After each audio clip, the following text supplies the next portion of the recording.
All right, so Stephen, first things first, I want you to go ahead and introduce yourself to everybody out there. Tell us a little bit about yourself and your history in the Mountain State. You bet. My name is Stephen Smith. I'm running for governor of West Virginia in 2020.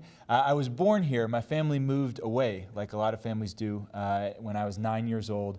And then 25 years later, when my wife and I were trying to figure out where we wanted to live, we wanted to be in a place like this, a place that values family and service and generosity over just buying fancy things. And so we moved home 6 years ago. We've got a 6-year-old son. My wife's a public defender in Kanawha County, so every day she stands next to people and alongside people who the rest of society has given up on.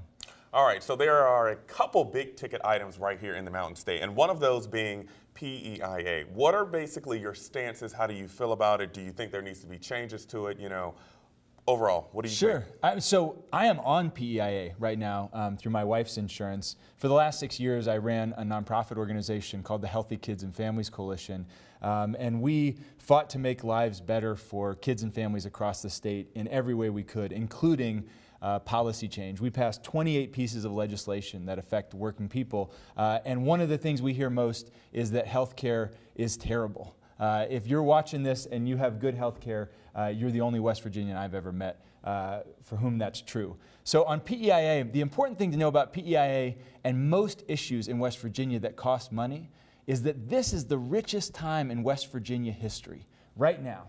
In terms of real GDP per capita, we have more wealth right now than we ever have before. But the problem is that wealth isn't staying here.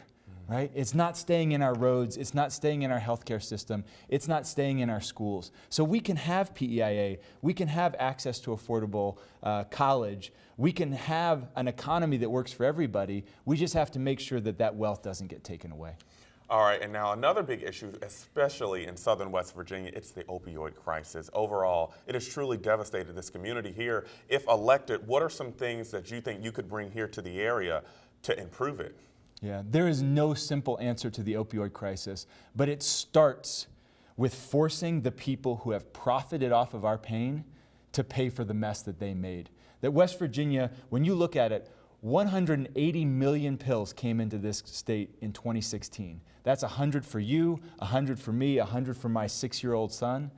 Right? We did not do this to ourselves, but we're the only ones who can fix it, and it starts with holding those companies accountable, because there are people making billions off of our pain and suffering, and we can't let that happen. All right, now just saying that, I want you to kind of relate. You have a 6-year-old son. A lot of people, they're not staying here in the Mountain State, so what are some things that you would like to bring to the state so your child can actually continue to live here for the rest of their life as well? Yeah, well, so West Virginia gets a bad rap because of the corruption and greed and division in our state house. But in our communities and neighborhoods, there's a lot to be proud of. West Virginia is at or near the top of the list in terms of military service, volunteer service, charitable giving, the amount of time we spend with our neighbors. So there is a lot of good in West Virginia. We just have to take the good, the generosity, the service that's happening in our neighborhoods and churches and imagine if our government operated under those same values. And that's what the opportunity is.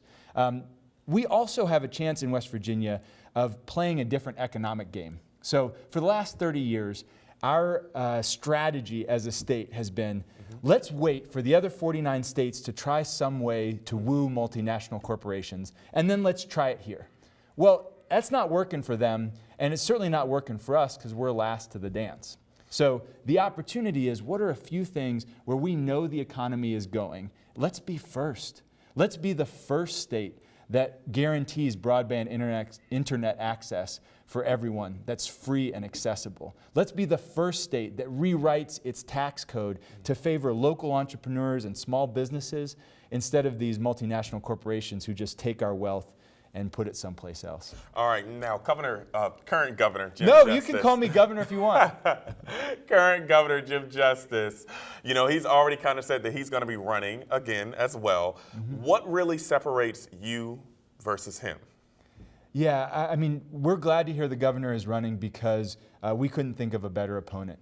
This governor represents in every bone of his body what's wrong with the corruption that has run this state for too long.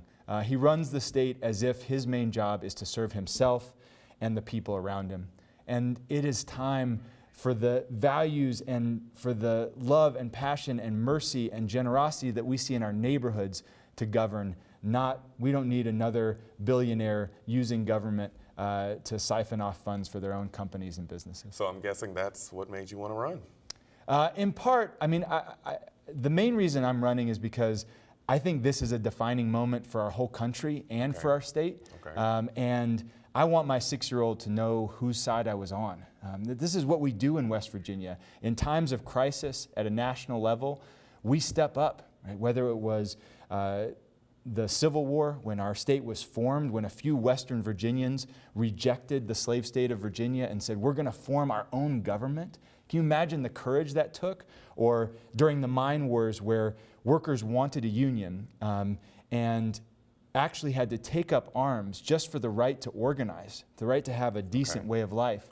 And I think this is another one of those moments where we're all being called upon. Not me, not one politician, because never in the history of America has one politician made the kind of change we need. It's always taken a movement. And so I'm running because I want to be a part of that movement that says it doesn't have to be that way. All right. Well, thank you so much for that, Stephen, and I wish you the best of luck. Thank you so much for having me on. I appreciate it. No problem.